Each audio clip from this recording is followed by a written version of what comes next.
Kepada yang terhormat Ibu Sulisani SPD Kons, disilakan. Beri aplaus yang meriah Bapak Ibu semuanya. Baik, terima kasih Pak Salim atas waktu. Mohon izin Bapak Ibu, kaitannya saya ini kalau nggak ada tuntutan tugas saya juga tidak mau. Tapi karena ini tuntutan tugas, ini betul ini karena tuntutan tugas. Jadi mau nggak mau, suka tidak suka harus suka dan harus mau. Akhirnya tak paksakan, ya. Karena katanya kalau dipaksa itu agak enak-enak sedikit ya. Apalagi hujan-hujan ini ya. Baik Bapak Ibu, di sini saya nggak ngajari. Saya ada minteri panjenengan semua karena saya yakin panjenengan semua sudah pinter. Kita berbagi praktek saja nih Bapak Ibu. Nah, saya hanya melanjutkan yang kemarin pemateri ada 5 itu yang terutama saya yang mengambil pematerinya Bu Ati itu saya melanjutkan aja. Nanti kita bersirkulasi bentuknya seperti apa. Jadi cerita singkatnya gini Bapak Ibu, kemarin saya ada tugas dari kementerian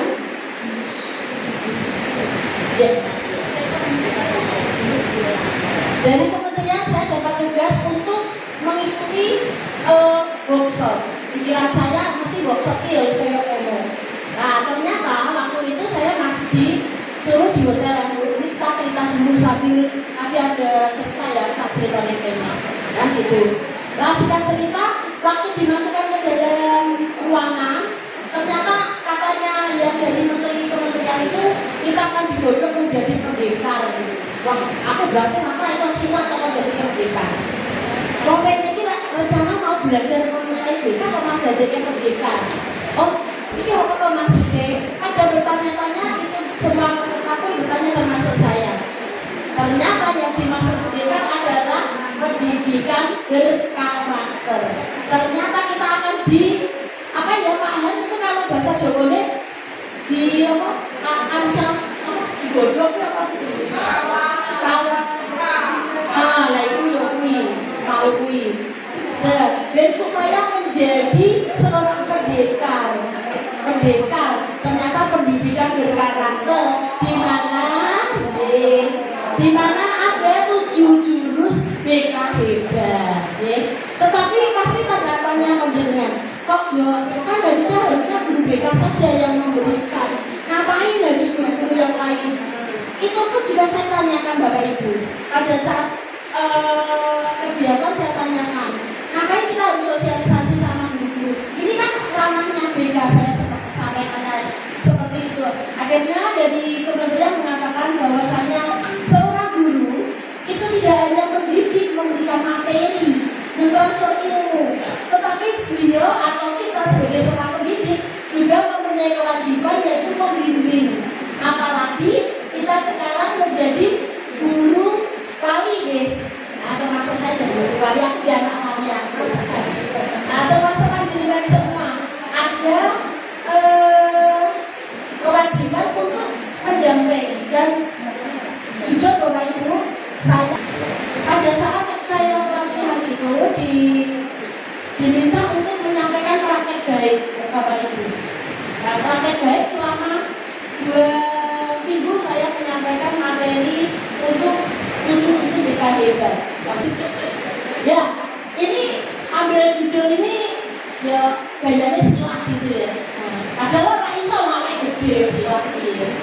Memupuk semangat dan penting melalui 7 judul BK hebat. Saya yakin, saya percaya dan saya 1000% lah panjenengan sudah paham mengenai development ini.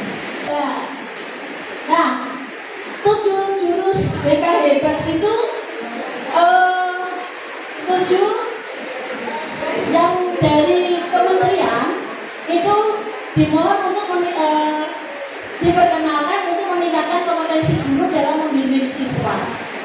Di situ yang perlu dikenal antara lain yaitu kenali potensi, kelola emosi, tumbuhkan resiliensi, jaga konsistensi, jalin koneksi, bangun kolaborasi dan menata situasi. Program ini bertujuan agar guru dapat mendeteksi masalah siswa sejak dini dan menciptakan lingkungan belajar yang nyaman, aman, dan menyenangkan. Bapak Ibu, 7 jurus Terus BK hebat itu antara tadi yang tadi saya sampaikan. Yang pertama, ya kenali potensi. Pada saat saya mengambil implementasi untuk praktek baik, saya dari kementerian meminta saya mengambil 2 jurus. Tetapi ini saya kenalkan dulu. 2 jurus yang saya ambil yaitu nomor 1 dan nomor 3. Kenali potensi dan tumbuhkan resiliensi. Nanti ada kaitannya, erat hubungannya dengan yang disampaikan oleh Bu Adi. Kenali potensi di sini adalah membantu siswa mengenali bakat, minat, dan kekuatan diri mereka melalui asesmen yang sistematis. Di sini asesmennya itu mengenai bakat minat siswa. Yang mana asesmennya juga yang membuat dari kementerian. Alhamdulillah anak ada semangat untuk mengerjakan karena langsung otomatis mengetahui hasilnya. Mereka melakukan tes, dia tahu gaya belajarnya apa, kemudian kemampuan kecerdasan majemuknya itu bagaimana dan sebagainya. Tahu kira-kira apa yang dia harus lakukan, ya. Termasuk anak-anak kelas 9 kemarin saya kasih materi ini senang karena mereka tahu, oh aku ternyata simak tipe belajarku seperti ini loh. Nah, selanjutnya yang nomor 2, kenali kelola emosi. Membekali siswa dengan keterampilan untuk mengenali, memahami dan mengelola emosi mereka secara sehat melalui pendekatan sosial emosional learning atau share. Di sini nanti anak-anak akan belajar bagaimana dia kenal emosinya dia, bagaimana dia menumbuhkan agar tidak meledak-ledak emosinya. Atau ya kadang kita sendiri seperti itu ya. Nah, tapi kita tidak ada salahnya untuk belajar. Yang ketiga, nah ini tumbuhkan resiliensi, membangun daya lenting siswa agar mampu menghadapi tantangan, tekanan, dan kegagalan. Nanti ada kaitannya dengan grow mindset. Nah ini nanti kita akan main-main ya Bu. Nanti kita main-main sama kartunya ya Bu. Grow mindsetnya itu bagaimana? Neng Dino tentang grow mindset itu gimana? Saya setelah mengikuti pembelajaran itu baru tahu oh dimaksud grow mindset itu kok daya lenting itu seperti itu. Ini setelah saya mempelajari. Yang keempat, jaga konsistensi, membantu siswa membangun kebiasaan positif, disiplin dan manajemen waktu yang baik melalui pengulangan yang konsisten. Yang 5, jalin koneksi. Ya, di sini membangun komunikasi yang sehat dan efektif antara guru, siswa dan orang tua. Saya yakin ini sudah dibangun, ya sudah dibangun jalinan koneksi. Nah, bangun kolaborasi. Bangun kolaborasi ini pun juga sudah. Lanjut dengan semua sudah bangun kolaborasi, apalagi ada proyek. Proyek itu adalah kolaborasi yang luar biasa. Nah, di sini membangun komunikasi yang sehat dan efektif antara guru, siswa dan orang tua. Lanjut. Yang nomor 7, menata situasi. Menata situasi yaitu menciptakan lingkungan belajar yang aman, nyaman, dan mendukung tumbuh kembang siswa secara optimal. 7 jurus hebat ini bisa kita terapkan dalam siswa-siswa kita. Tidak harus guru BK Bapak Ibu, tetapi semua guru bisa menggunakan 7 jurus BK hebat. Saya punya jingle hebat BK jingle. Kalau di kemarin dengan ancet ya, dalamnya. Atau kita 7 kiri.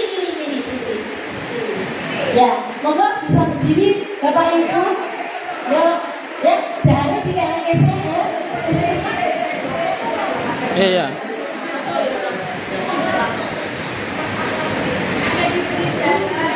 Jarak Bu.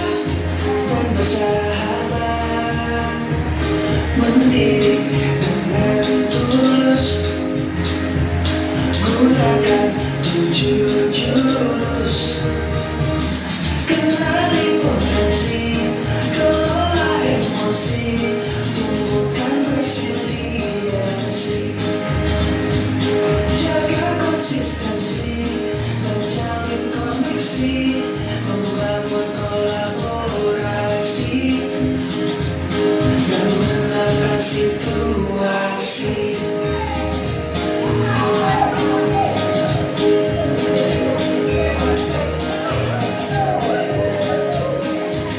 Sekolah aman dan nyaman,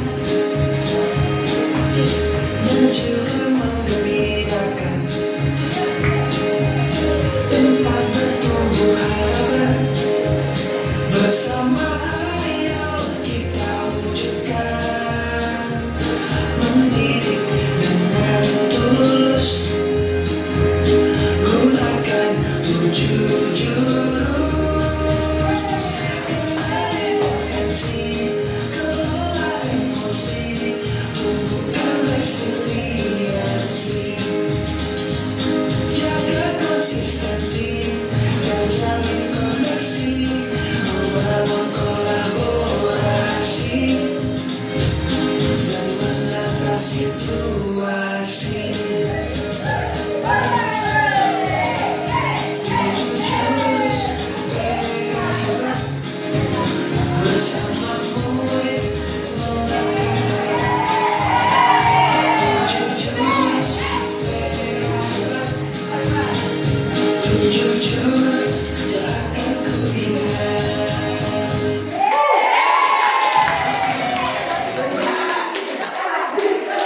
Jujur saya hebat. Terima kasih tepuk tangan untuk kita semuanya. Salam kemudian ya. Nah, pada saat saya melakukan kegiatan praktek baik, implementasi yang saya gunakan yaitu kelas 9 yang kaitannya dengan saya mengajar di kelas 9. Dari kelas 9A sampai dengan kelas 9. Jadi itu ada foto-foto anak-anak sedang melakukan kegiatan. Lanjut. Nah, metode ini Bapak Ibu yang pengen saya dari kementerian menyampaikan, tolong sampaikan bahwa sekarang ada metode baru, metode pembelajaran namanya ARKA. ARKA. A itu apa? A-nya itu aktivitas. Nanti aktivitas, kita nanti aktivitas. Aktivitasnya seperti apa? Kalau panjenengan sudah pernah ikut ke program proyek saya, nah aktivitasnya seperti itu Bapak Ibu. Hampir mirip. Ternyata sebelum kita memberi materi, kita menyuruh anak-anak untuk melakukan aktivitas yang ada kaitannya dengan materi yang kita sampaikan. Yang kedua, R-nya itu refleksi. Setiap kali habis melakukan aktivitas, anak diminta membuat refleksi. Refleksinya bagaimana? Tergantung daripada si anak itu menerima dari materi itu bagaimana. Kemudian berikutnya konsep. Yang dimaksud konsep di sini adalah teorinya, ya, teorinya. Jadi kita menyampaikan teori dari A sampai B dan sebagainya sesuai dengan RPP panjenengan atau RPL kalau diberikan namanya. Kemudian aplikasinya. Yang A yang terakhir aplikasi. Aplikasi di sini adalah bagaimana kedepannya anak ini mengaplikasikan kegiatan ini untuk dirinya dan untuk masa depannya. Lanjut. Nah, pelaksanaan praktek saya mulai tanggal 1 Oktober sampai dengan bulan ini terakhir. Jadi di sini minggu pertama saya menggunakan jurus 1 mengenali potensi, tujuannya membantu siswa mengenali minat, bakat dan kekuatan diri mereka melalui asesmen yang sistematis. Ya, saya kira lewat Google Drive yang dari kementerian. Lanjut.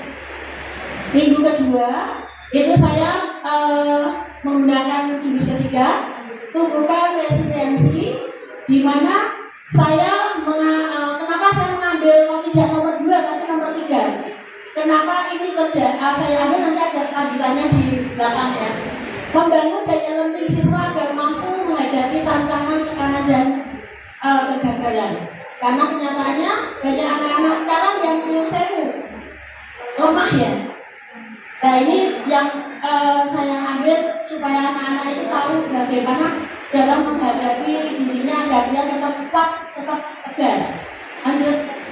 Nah, ini saya mengambil nomor 3. Kenyataannya kasus yang terjadi entah itu dengan membaca di media massa maupun di sosmed, banyak kasus-kasus yang terjadi anak SMP, anak SD yang mana mereka hanya dengan sentilan sedikit aja mereka sudah merasa putus asa dan bahkan bisa mengakhiri hidupnya.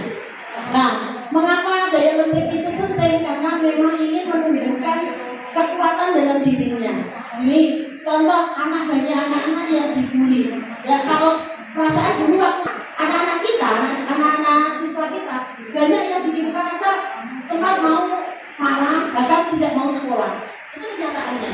Ya, ini maka perlu panjenengan semua ada peran untuk bisa menumbuhkan residensinya itu gimana. Salah satu menumbuhkan residensi ini adalah dengan mindset yang kemarin disampaikan oleh Bu Adi semua. Residensi ini adalah kemampuan seseorang untuk bangkit kembali dan pulih dari kesulitan, stres atau trauma yang dialami dalam hidup. Ini adalah kemampuan untuk beradaptasi, bertahan dan bahkan tumbuh lebih kuat setelah menghadapi tantangan. Resiliensinya seperti itu. Ya, jadi harapannya anak-anak itu mempunyai mindset yang berbeda. Ubah kata, ubah paradigma untuk membantu siswa mengubah pola pikir dari fixed mindset menjadi grow mindset bisa mulai dari mengubah kata. Karena kata-kata menggambarkan pikiran bahwa sadar kita. Lanjut. Nah ini ada kalimat saya nyerah. Jangan sampai muncul kalimat aku nyerah dulu. Kayak kemarin itu sama saya waktu saya belum mempelajari mindset, saya bilang, apa aku iso ya? Wah, kenapa iso? Tapi begitu saya mempelajari, akhirnya saya harus mencoba. Saya bisa, saya mencoba. Nah ini kesulitan. Saya tidak bisa seperti itu.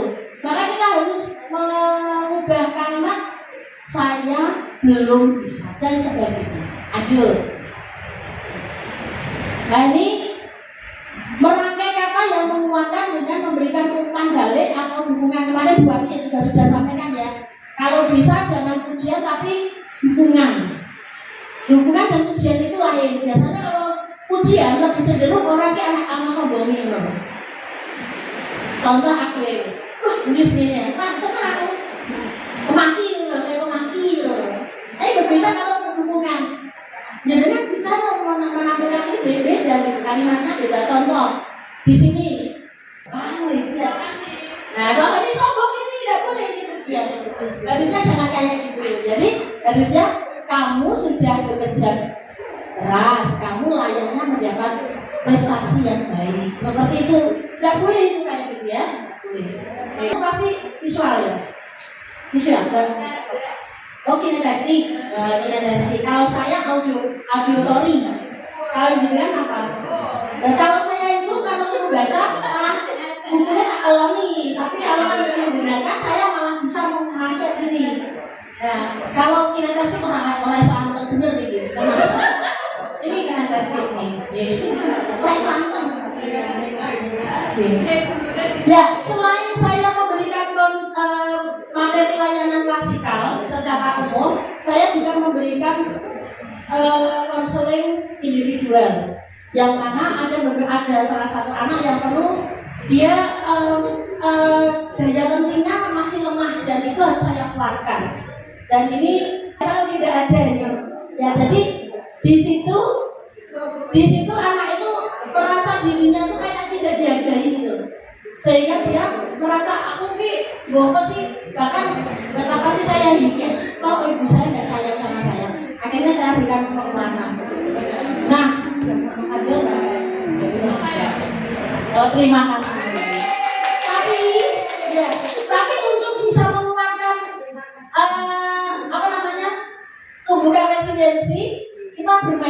Bapak Ibu. Monggo bermain sudah saya buatkan ini sudah ada. Ada berapa ya? Monggo ini ada 3 meja ya, Mbak ya. Ya, monggo maju. Monggo. Untuk saya monggo. Yuk. Ya Mas. Belakang boleh. Ayo tuh. Monggo. Ya.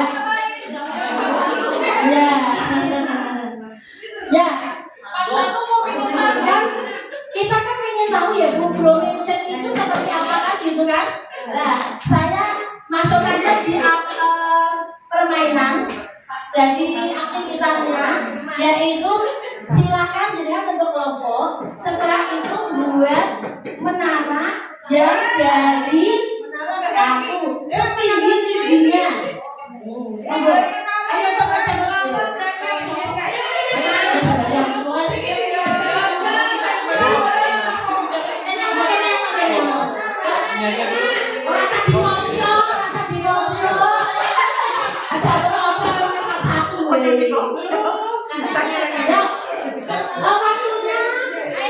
Waktunya 2 menit ya Bu. 2 menit harus bisa menjadi penara.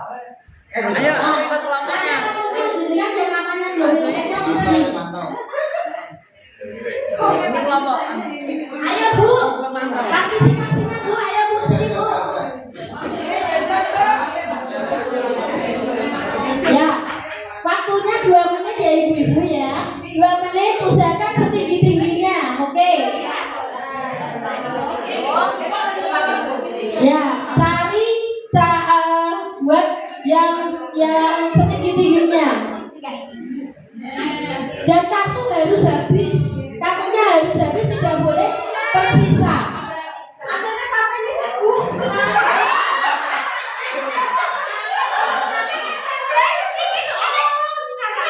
Oke, monggo, ayo. Ini kesempatan ya di rumah nggak bisa main-main kayak gini loh.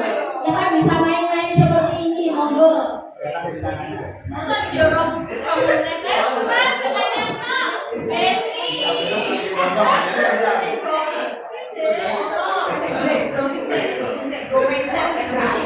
Ya, nanti akan tahu yang dimaksud dengan bromance itu gimana toh ini. Kan muncul daya lentiknya itu gimana terus itu.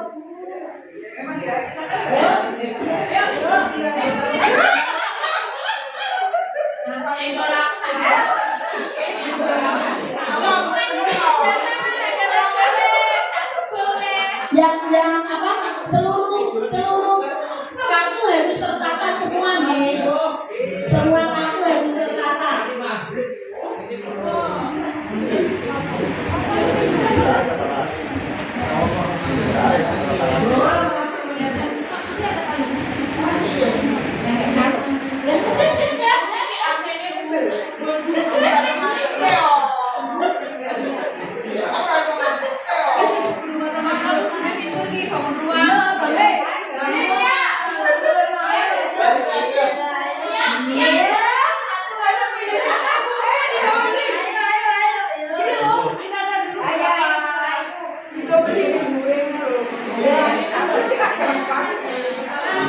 Ayo, lagi jenenge sinau tenan iki, lagi sinau tenan iki. Bu iki AC-nya di sana itu jangan AC. Iki opo?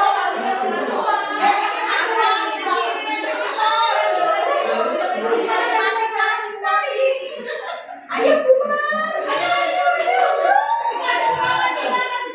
Ayo kelompok berapa sudah 2 tingkat, ayo 2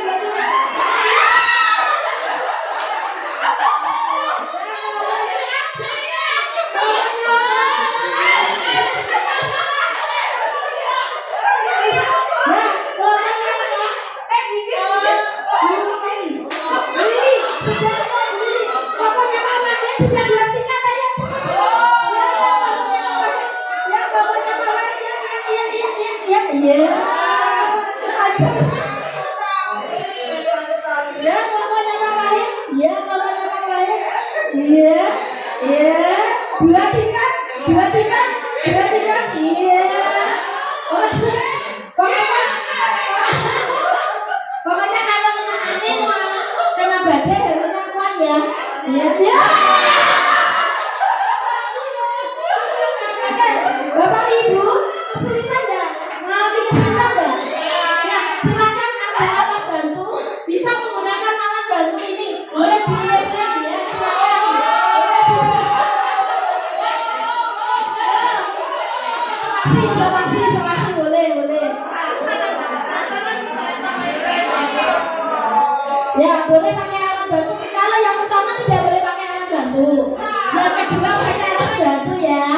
Oke.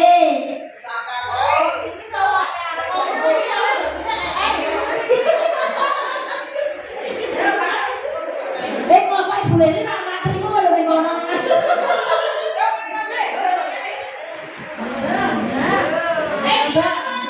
Ya. Ini perusuh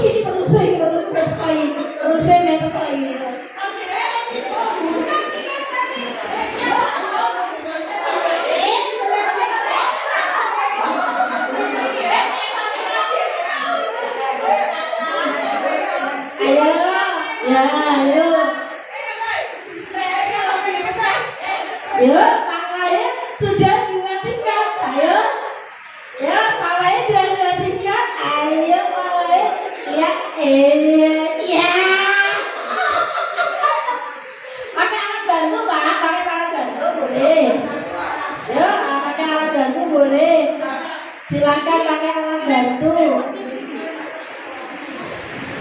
Ya, siapa yang sudah bisa tinggi menaranya? Ya. Paling tinggi mah bagus ya.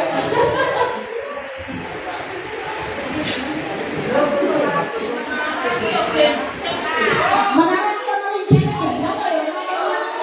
Menara ki ono lincine beda, mosok menara bujil ki apa ono? Menara bujil. Iya, iya.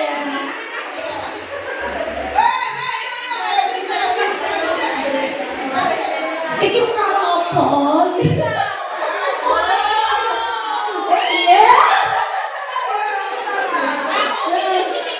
Ya,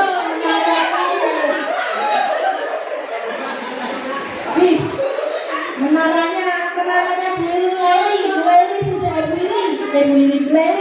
sudah 2 tingkat. Ayo, yang lain.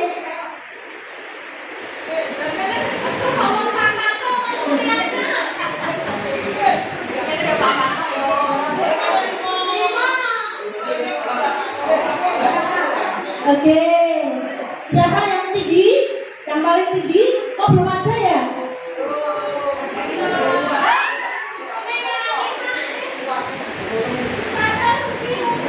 Tadi dungani sih. Ya, oke. Ayo.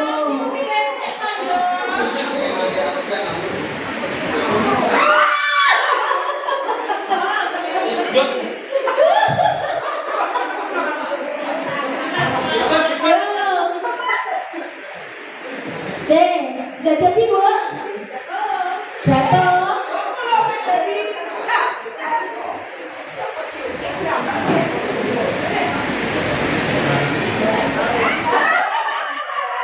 Ayo.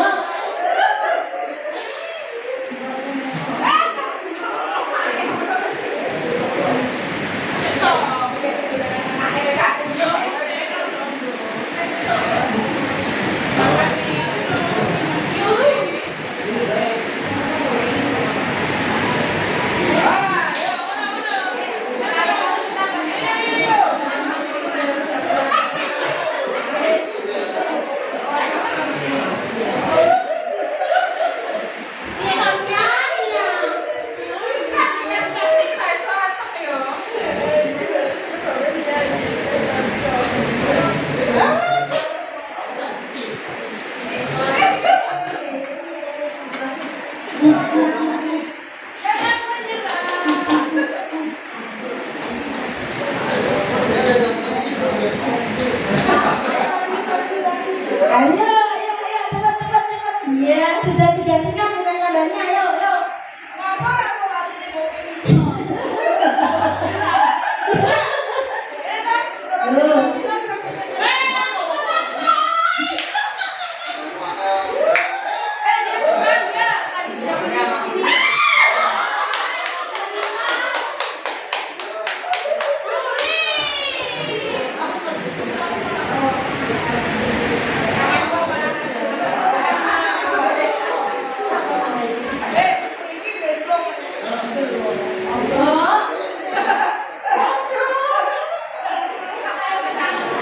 Ya, Bu Lili sudah 2. Bu Lili sudah berapa? 2 tingkat. Ayo.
Kalau sudah ada yang jadi, hancur sudah ya. Ya sudah jadi. Nah, wahai kepikir udah jadi maju hancur deh. Ya, oke. Iya, satu lagi.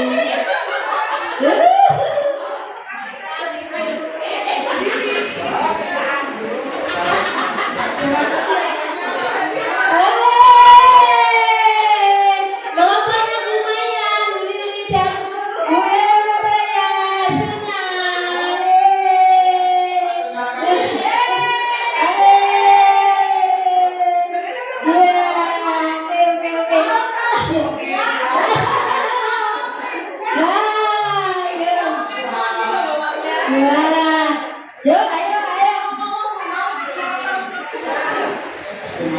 Mau tahu tipsnya? Yo, ketik. Kelompok kita yang bawah nggak ada solasinya loh ini loh.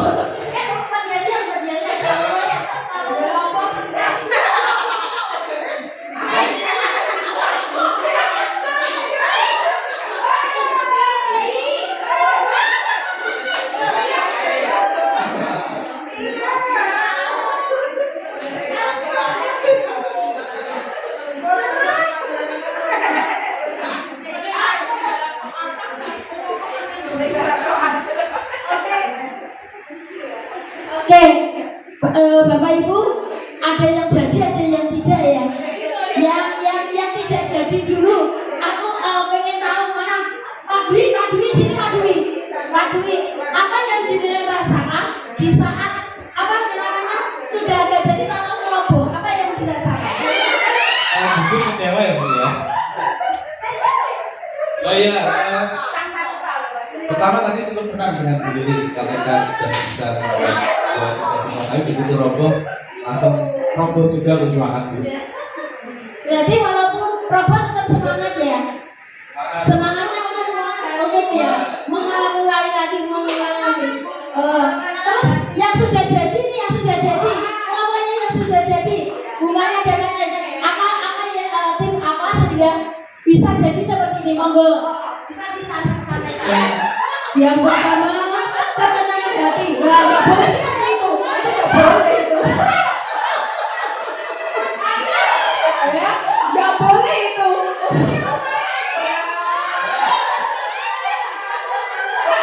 Ternyata distraksi itu sangatlah mengganggu, sangatlah penting gitu loh ya. Kalau nggak ada distraksi aman.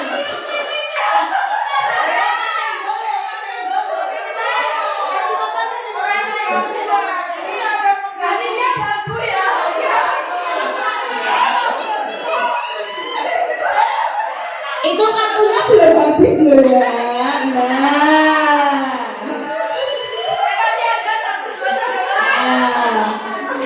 Caranya biar kartu habis itu ditumpuk wae Bapak Ibu. Nggak usah dipikir. Ditumpuk aja biar semakin kuat. Nah. Oh dia. Oh kowe.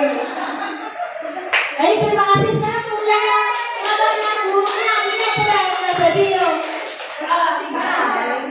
Alhamdulillah. Apa yang dirasakan? Puas. Tadi awal-awal. Oh, tadi awal-awal itu kan sempat iri ya, bukan namanya kita. Itu ide itu jatuh. Ya berdiri. Hasil dengan kekuatan kinestetik saya itu sudah ulang tahun. Saya tiupin semua. Jadi biar mereka pada jatuh, maka saya yang berdiri.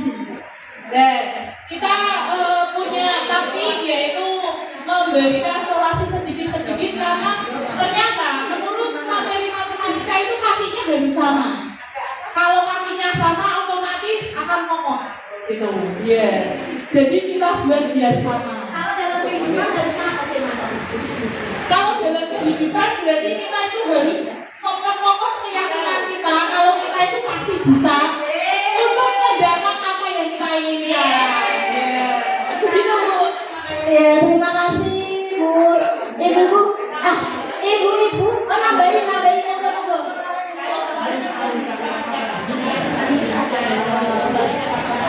Oh gitu, betul. Tapi yang penting usaha ya dia. Baik Bapak Ibu, yang tadi jenengan lakukan itu adalah salah satu bentuk daya lenting, di mana waktu kita menyusun menara jatuh ada rasa kecewa nggak? Ada. Tapi kenapa jenengan nyusun meneh? Ada rasa penasaran. Sama dalam kehidupan siswa-siswi kita di sekolah ini macam-macam beragam. Dan kadang daya lentingnya itu tidak bisa sekuat apa yang kita inginkan. Nah, kita harus mengembangkan anak-anak didik kita dengan daya lenting yang kuat sehingga mereka kuat dalam menghadapi apapun, termasuk ujian hidup dia, termasuk dia dalam dibully dan sebagainya. Nah, itu adalah daya lenting bagaimana kita bisa mindset menumbuhkan anak-anak untuk kalian itu mampu, kalian itu bisa, dan kalian itu harus berhasil. Seperti itu Bapak Ibu. Demikian yang bisa saya sampaikan. Selebihnya saya mohon maaf. Wassalamualaikum warahmatullahi wabarakatuh. Matur suwun. Terima kasih. Lanjut dulu nih materi kedua, nanti akan disampaikan oleh Bu Yuda. Saya enggak, saya bilang itu lebih. Kan 15 menit.